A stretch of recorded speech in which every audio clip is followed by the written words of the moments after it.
selamat pagi Pak Iwan. Selamat pagi. Ya, selamat datang di Puskesmas Relax. Ya, di terima kasih. studio kami Pak. Terima kasih. Jadi di sini Pak Iwan ini selaku kepala Puskesmas Sungai Rangit. Ya. Jadi hari pertama juga kita ini melakukan podcast ya Pak ya. Ya. Ya, jadi di sini mungkin Pak Iwan bisa perkenalkan diri lah. Ya. Monggo, silahkan. Baik, terima kasih Mas Robi. Perkenalkan, nama saya Iwan Seto Lesmana, sarjana keperawatan. Saya pertama kali menginjakkan kaki di Puskesmas Sungai Rangit ini bulan 2 tahun 2022 sejak surat keputusan kepala daerah tentang mutasi, yang mana saya pada awalnya bekerja di Puskesmas Terbuka Kecamatan Kumai sejak 2009 ya Pak. Iya. Oke. Jadi PNS ya lumayan juga rupanya. Sudah berapa tahun Pak? 14 tahun kan? 14 tahun ya Pak dari Bapak ASN ya? Iya. Mantap. Jadi ASN. Namun sebelumnya saya juga sudah bekerja dari 2002. 2002. Ya, jadi kalau dihitung udah 21 tahun ya. Wah, berarti udah 21 Iya, tahun ya Pak ya? 21 tahun menjadi Sudah karyawan. menjadi karyawan. Dan sekarang kan sudah menjadi kepala puskesmas Pak. Iya. Iya. Amanah Mas Robi. Amanah, ya, ya, tentunya amanah harus dikerjakan sebaik-baiknya. Oke. Nah, mungkin perkenalannya itu bahasanya kita nanti membahas, mungkin Bapak dulu ada profil lain sebelum ke ASN. Baik.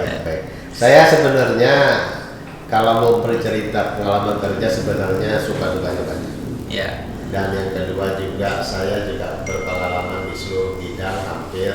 Yang pertama saya sejak lulus 2001 bekerja di perusahaan kayu lapis. Perusahaan kayu lapis Ya, Pak. saya ditugaskan di bidang HRD dan di unitnya unit klinik kesehatan. Di sana saya 4 tahun. Wah, mantap ini Pak ya. Menangani karyawan 4.000 lebih, yang mana shiftnya juga siang malam, yang artinya kita tidak tahu siang itu kapan, malam kapan, dalam ruangan terus. Dalam ruangan. Iya, ada bedanya siang dan malam. Jadi ada jenuh juga ya Pak ya. Jenuh dan sepertinya keluar dari dunia, karena tidak tahu. Nggak tahu dunia di mana. Ya. Karena waktu saya dulu kerjanya 12 jam shift. 12 jam. Iya, Itu per shift sebelumnya 12 ya. jam. Dan yang kedua, setelah 4 tahun di dunia kegelapan tadi, ya saya mencoba keluar di dunia marketing. Oke. Nah, dunia marketing cukup lama, hampir 8 tahun, dan di sana saya juga sampai posisi juga sangat cukup menjanjikan dengan omset juga lumayan, sehingga pengalaman saya di dunia marketing juga bisa dikatakan juga suka dukanya juga banyak. Ya, sampai akhirnya nasib saya membawa menjadi seorang pegawai negeri sipil tahun 2009. Mantap, ini penuh perjuangan ya Pak ya rasanya. Bahkan saya dulu pernah jualan donat loh Mas Robi. Mantap. Itu gimana Pak? Iya. Itu yang berangkat dari kemiskinan. Oh, gitu. Ya. Gaji saya dulu hanya 300.000. Tapi sekarang kan udah beda ya Pak ya. Beda situasi, beda zaman lagi. Benar. Pasti ada peningkatan ya Pak ya. Jadi jual donat tuh sampai diejekin sama teman-teman tukang donat saya. Oh gitu. Dulu SPK apa Pak? Dia aktor. Akper ya. Aktor Soka Insan Banjarmasin. Banjarmasin. Ya, yang namanya anak-anak dari kampung ya. Saya berasal dari kampung, yang mana sampai hari ini pun kampung saya jalan aspal aja nggak ada. Nggak ada. Sampai Jalan sekarang darat aja nggak ada. Sampai hari ini nih Indonesia merdeka sudah berapa puluh tahun coba. Nggak ada listrik juga, cuma hanya malam hari. Ya itulah Pak. Itulah. Nah, deritanya anak pedalaman ya Pak Ya, di Kalimantan sini ya anak Pak ya. pedalaman. Kurang sorotan mungkin dari pemerintah. Mungkin, tapi juga sepertinya memang faktor alam juga yang kondisi. membuat terlalu besar resiko dan terlalu besar juga biaya. Terus kemudian gini Pak, ini kan Bapak kan sudah berjalan 1 tahunan lebih ya di Puskesmas Sungai Rangit. Betul. Mungkin ini kan kita punya visi misi ini ya terkait mendukung kinerja kepala daerah setempat. Baik. Nah, Ya, jadi pada prinsipnya begini, Puskesmas itu kan sebagai ujung tombak dari perangkat daerah, terutama di bidang kesehatan. Tentu kita tidak lepas dari standar pelayanan minimal yang sudah disampaikan oleh pemerintah pusat di bidang kesehatan, dan Puskesmas sebagai pelaksana salah satunya di dalam bidang kesehatan tersebut. Tentu visi misi kita tidak lepas juga dari visi misi kepala daerah, karena kepala daerah sudah menentukan strategi di dalam kepemimpinan dia seperti apa, dan dia menuangkan di dalam visi dan misi kepala daerah. Tentu kita puskesmas sebagai perangkat ya harus menunjang dari kinerjanya beliau, terkhususnya di bidang kesehatan. Jadi begitu kira-kira Mas Robi. Oke Pak. Jadi nanti ini sementara ini kita masih PTD ya Pak ya? Ya. PTD ya. Bagi ke depan kemungkinannya BLUD dah pasti. Sepertinya kalau kita melihat dari pergerakan kebijakan, arah kebijakan, kebutuhan BLUD itu sesuatu yang urgent hari ini. Karena apa namanya, dengan ada status BLUD tentu banyak hal yang bisa kita eksplorasi, khususnya di dalam bagaimana kita percepatkan di dalam pelayanan kesehatan. Karena kan di dalam kesehatan itu kan sangat dinamis. Betul. Nah, sedangkan beberapa regulasi standar itu tidak bisa mengakomodir.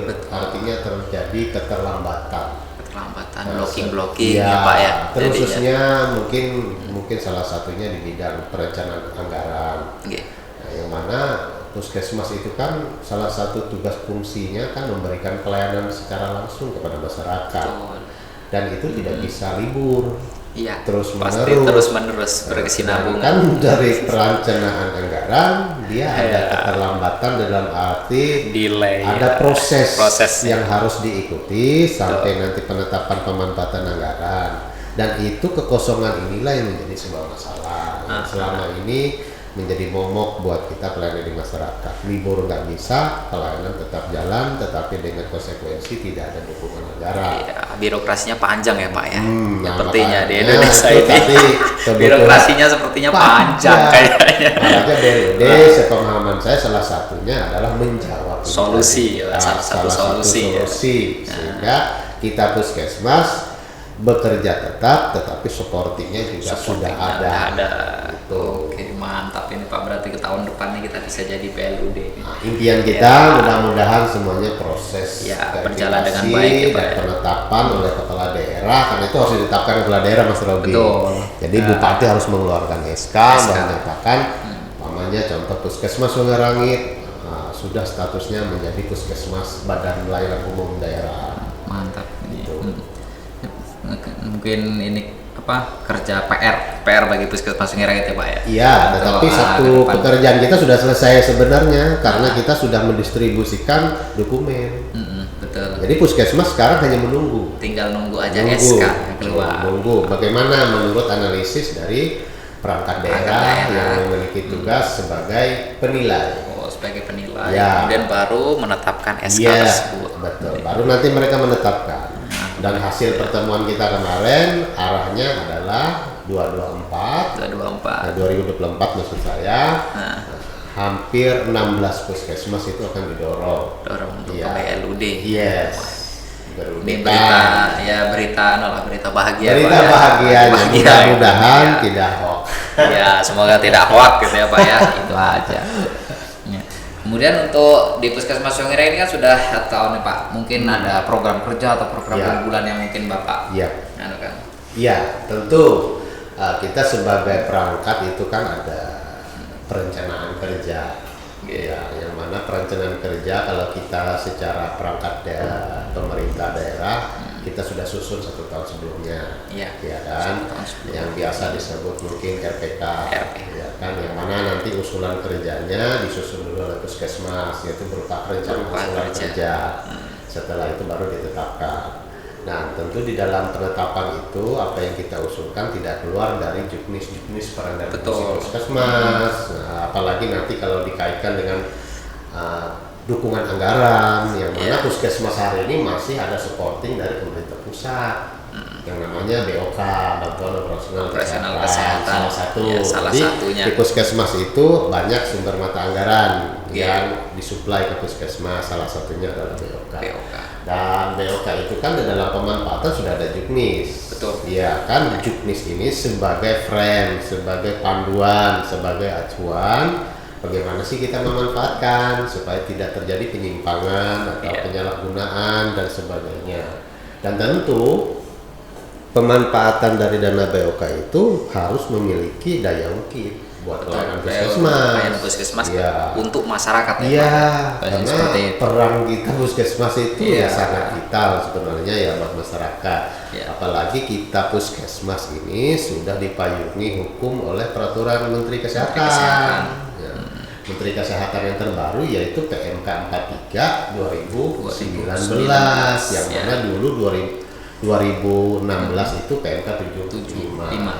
Nah, itu ada perubahan di dalam PMK 43 ini juga dijelaskan apa sih secara peran fungsi puskesmas.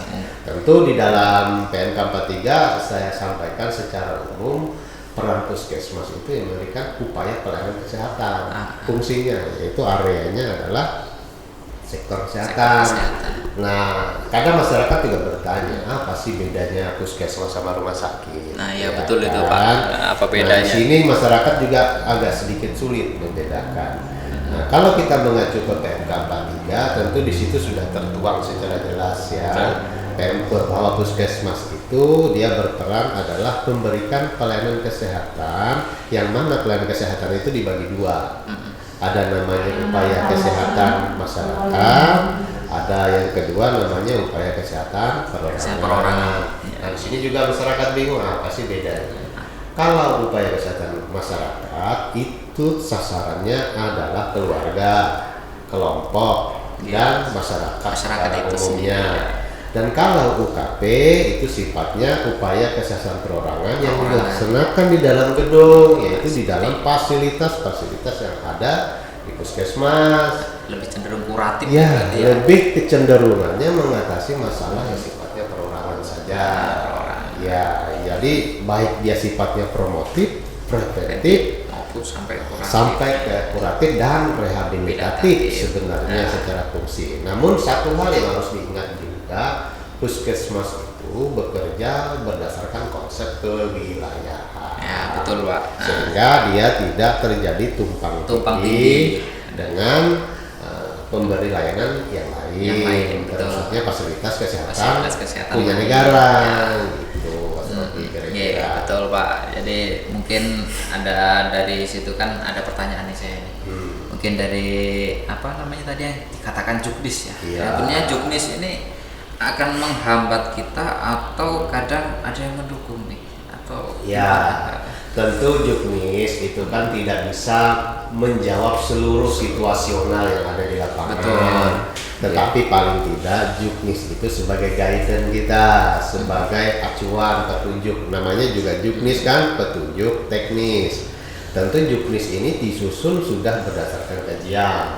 Analisa ya Pak ya, sudah dianalisis mereka ya. Pasti dianalisis. Namun juga tidak bisa dipungkiri bahwa juknis itu pun tidak bisa menjembatani seluruh kebutuhan yang ada di ujung pelayanan puskesmas. Karena kadang-kala juknis itu tidak bisa menjawab. Ya, walaupun sudah dianalisa oleh pemerintah ya Pak ya. Nah, disitulah ada ruang-ruang kebijakan yang harus diberikan oleh pemangku kebijakan, terkhususnya kalau puskesmas.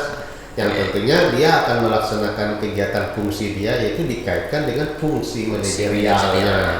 Yang mana di puskesmas itu ada namanya ada perencanaan, ada pelaksanaan penggerakan, dan nanti ada pemantauan dan evaluasi. Betul ya, terima kasih Pak atas penjelasannya. Mungkin untuk program unggulan yang ada di Puskesmas Sungai Raya ini untuk sementara ini apa Pak? Ya, jadi secara struktur ya kalau kita mengacu ke PMK 43 hampir kan kalau di PMK 43 itu ada tiga kriteria puskesmas. Yang pertama adalah puskesmas perkotaan. Nah, dia dengan perangkat strukturnya sendiri. Yang artinya di situ menjelaskan bahwasannya apa sih yang harus dikerjakan di dalam puskesmas perkotaan. Nah, tentu di situ nanti strukturnya berbeda. Nah, yang kedua adalah pedesaan. Nah, puskesmas Sungai Rangi termasuk kriteria yang kedua. Kriteria kedua, pedesaan kita ini Pak ya. Dan yang terakhir adalah terpencil. Nah, itu termasuk puskesmas yang dulu saya pimpin. Yaitu kategorinya Bogam ya Pak ya. Bogam itu kategori terpencil. Nah, definisional puskesmas terpencil itu ada dijelaskan di situ ya, yang mana dia salah satunya menjelaskan wilayah kerjanya membawahi daerah yang dikategorikan sangat terpencil atau terpencil, sehingga kategori puskesmasnya pun mengikuti wilayah binaan. Meskipun nih secara akses ke puskesmas Teluk Bogam dari kota dekat lah, bisa dikatakan jalan aspal, jalan kaki pun sampai, tetapi dia punya wilayah binaan yang tidak ada akses sama sekali, hanya lewat laut. Naik ke sana harus 5 jam, naik perahu nelayan, di sana tidak ada fasilitas apa-apa. Ya. Terus untuk puskesmas pedesaan kita ini program unggulannya apa Pak yang untuk Sungai Rangit ini? Baik, tadi pertanyaan yang awal Pak, program kerjanya apa? Di sini program unggulan karena tadi mengacu ke struktur tadi ada namanya ruang UKM pengembangan. Salah satu kalau kita melihat dari upaya fungsi UKM, nah kita melihat di Puskesmas Sungai Rangit ini sebelum saya datang sudah berjalan. Yang mana yang pertama saya melihat ada sebuah program yang mendukung kesehatan keluarga yang berhubungan dengan tanaman keluarga yang pertama. Harapannya adalah pemanfaatan dari tanaman-tanaman yang memiliki khasiat kesehatan yang bisa dipakai sebagai pilihan pertama untuk mengatasi masalah kesehatan. Karena kan kita harus akui Mas Robi bahwasannya obat kimia itu kan seperti mata pisau, dua mata pisau, satu sisi tajam, artinya apa? Dia bisa berfungsi menyembuhkan, tapi dia juga bisa berfungsi membunuh. Ya, jadi itulah yang harus dipahami juga oleh masyarakat. Yang kedua, bahwa kimia harus kita ketahui, tubuh kita itu kan ada keterbatasan.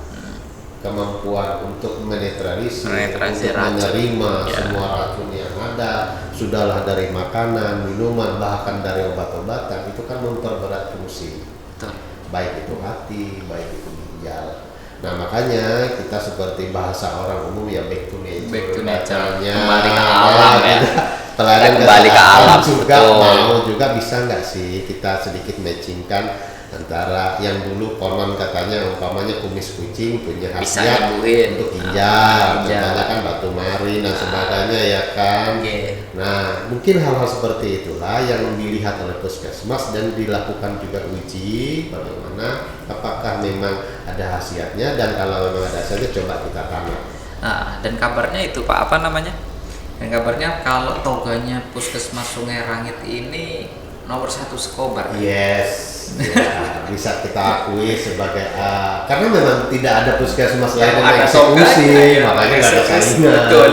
Ya, tentu ya kita sangat berbangga ya dengan kondisi seperti ini. Tetapi saya juga terus mengingatkan kita jangan lengah dalam artian kita terus memiliki perencanaan kerja pemanfaatan, berinovasi terus inovasi.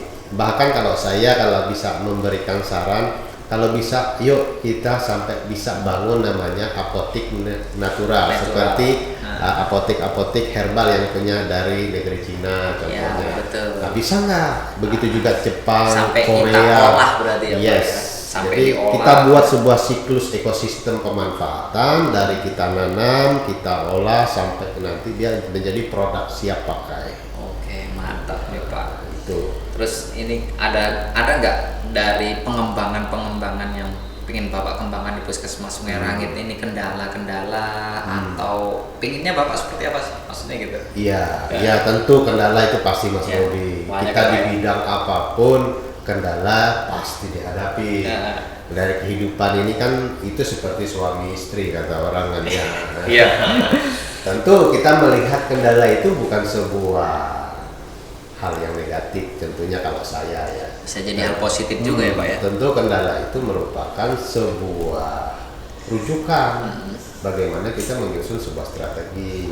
Yang artinya setiap kendala itu kita inventarisir, kita lakukan analisis, dan kita susun rencana tindak lanjut untuk mengatasinya.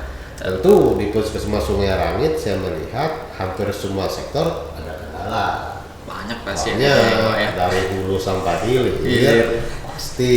Cuman ya kita juga harus realistis bahwa kita bekerja itu saya melihat sehebat-hebatnya pimpinan, dia tetaplah manusia. Betul. Ya kan, sehebat-hebatnya karyawan, mereka juga tetap Manusia. Ada keterbatasan juga ya, Pak ya. Artinya kita harus sadar secara bersama-sama kita ini adalah tim. Ya. Nah, itulah yang coba kita bangun sehingga kendala-kendala ini sampaikan Mas Robi tadi coba sedikit demi sedikit kita urai.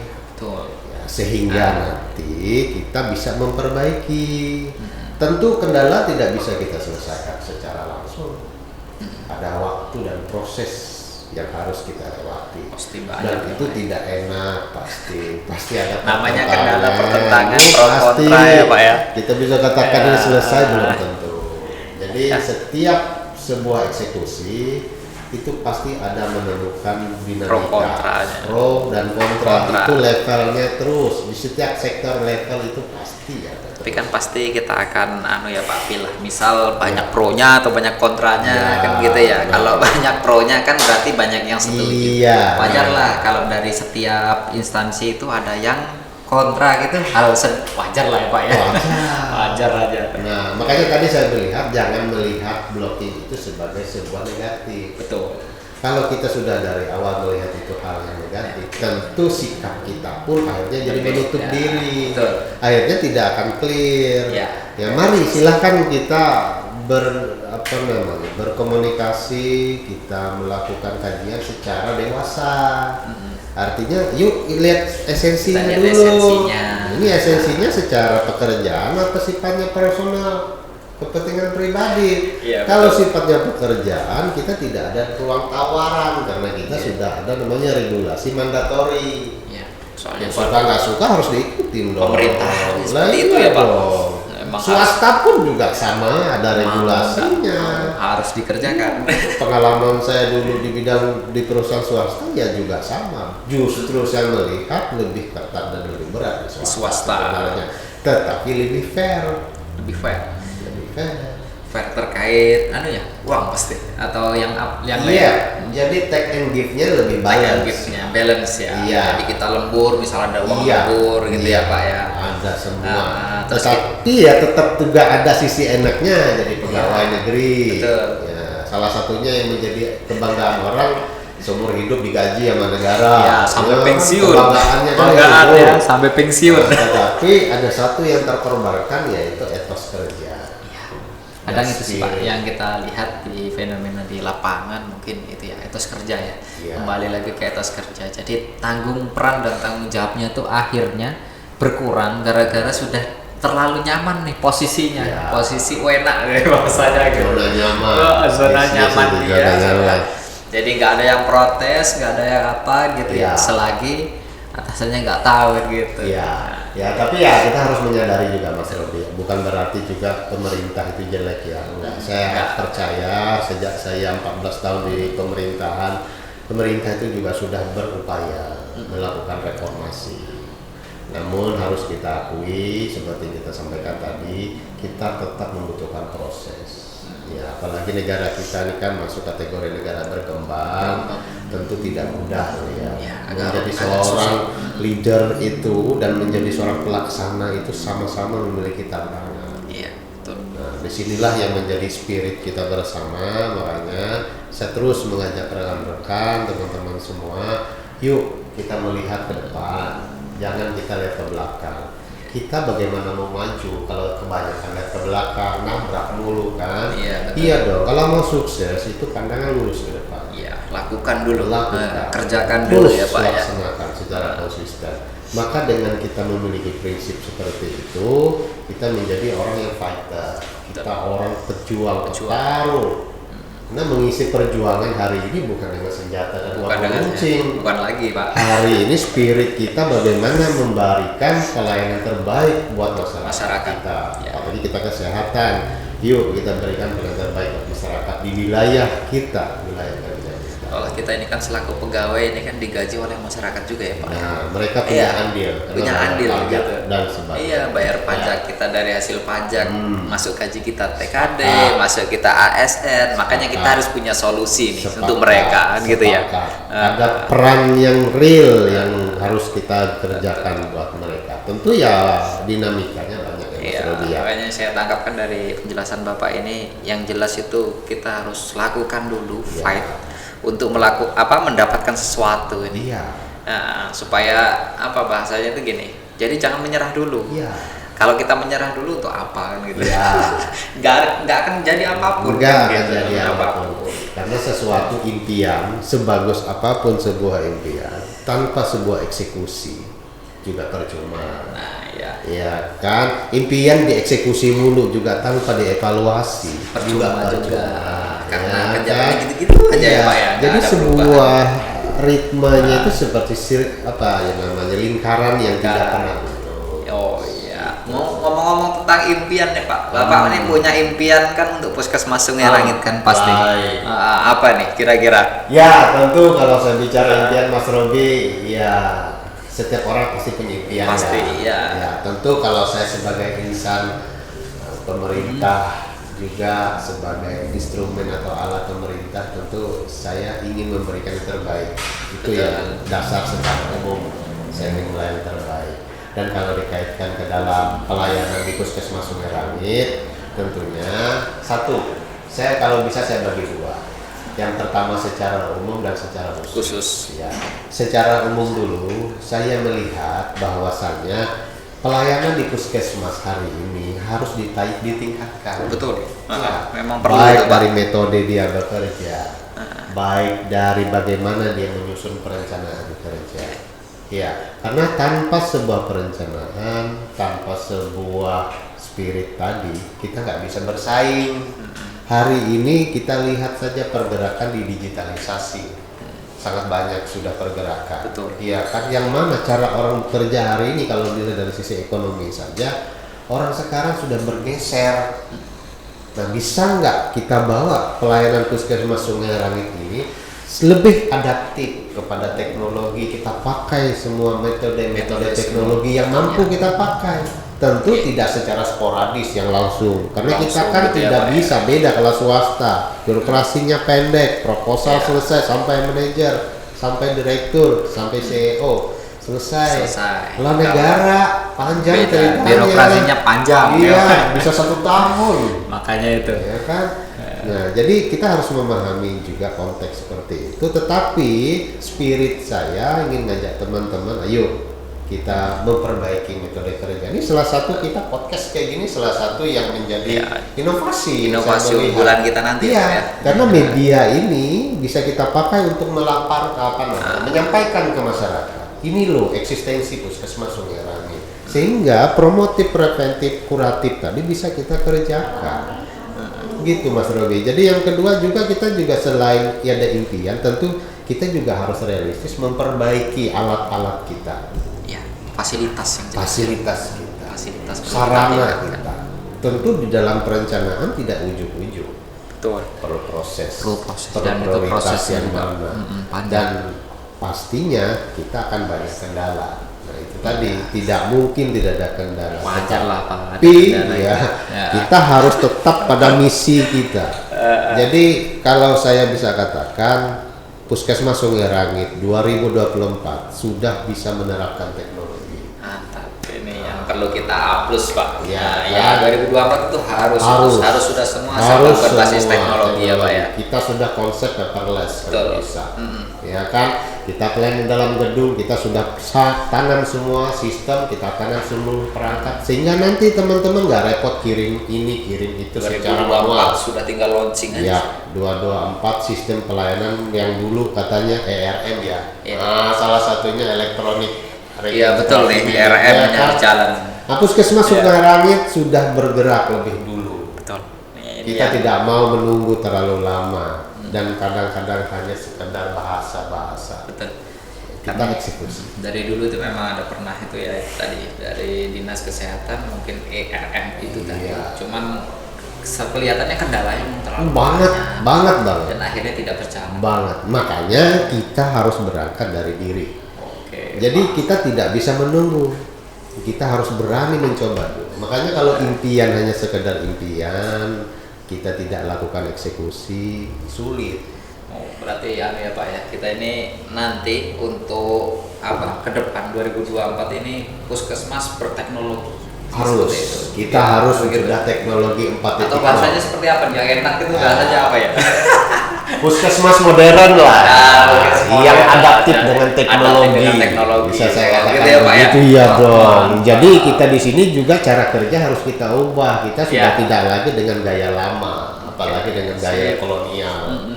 Kita dulu dipecut baru kerja. Ya, Saya menuntut teman-teman harus bergerak secara konsisten dan juga dengan penuh kesadaran dan Ya, juga penuh motivasi. Ya ini kesadaran ini Pak yang Iya. susah Pak. Soalnya kadang cuma takut sama Pak Iwan. Nah, itu kan Nah, lucu. betul. Apalagi kalau hanya di bibir. Bibir aja. Undang-undang dibaca, aturan cuma dibaca, Tapi nggak dilaksanakan dilaksanakan. enggak, ya kan Oke, kasihan. ya terima kasih Pak atas Baik. penjelasannya Pak ya. Baik. Jadi mungkin sampai sekian dulu. Jadi atas penjelasannya saya ucapkan terima kasih Sama-sama. atas kehadirannya di ruang podcast kami yang Ya. baru ini. Mungkin ya terima kasih. Terima Mungkin kasih. perdana. Dan mungkin kedepannya nanti kita akan berbincang-bincang Siap. lagi. Ya, Siap. mungkin sampai di sini dulu. Terima Ya. kasih. Wassalam untuk semuanya. Terima kasih.